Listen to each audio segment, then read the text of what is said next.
sadde kisufiya qotu dawa onnetiya ijana lalihiriya sinam fayya osobija itekhiya guya yusin arkuniya gabauna qutawari samalwaya jalatu jalale umena saba adunya rasi male malankaba jirenya khosin induske khakaba koricha to wakamiten sidaba jalako jalale ya nasaba jalalti de derener kana kaba tiqa waradu bakamin fgoda nafsi me alusini suqaba qonna lali etu fitinan kaleisin dutelubun tobodesin sheneisin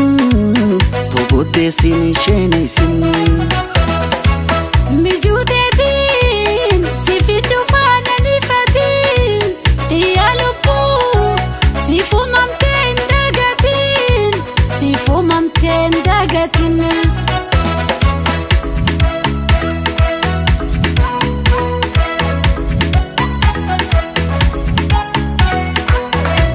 sadde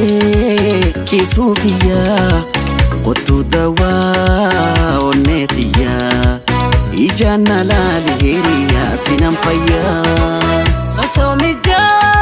itekhiya guya yusin arkuniya gabauna qutawari samalwaya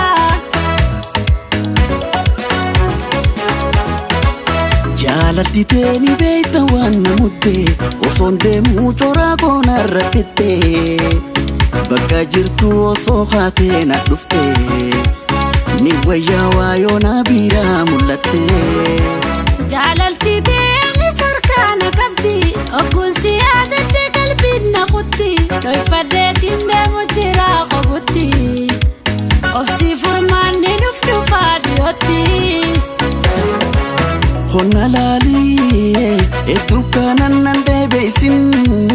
dutelubun tobodesin sheneisin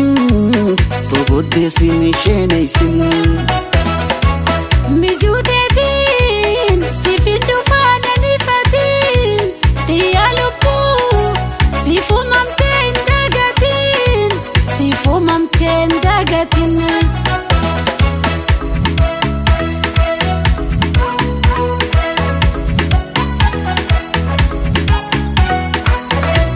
sadde kisufiya qotu dawa onnetiya ijana lalihiriya sinam fayya osomija itekhiya guya yusin arkuniya gabauna qutawari samalwaya halkan abdun dufta okayu naftu orka usin arguna biren jertu gamachiftu toyatana rakiftu halau jette guitoko na finduftu yo jalala luburan sifeda okunsi adate bishanauda iqawaradu bakamin fgoda tegere lubusi fin fgoda sadde kisufiya qotu dawa onnetiya ijana lalihiriya sinam fayya osomija itekhiya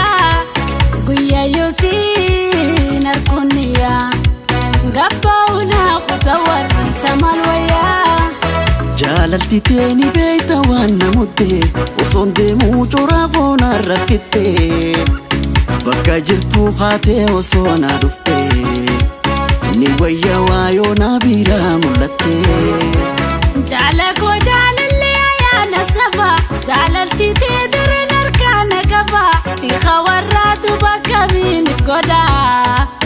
na ofsi me anu sinni suqaba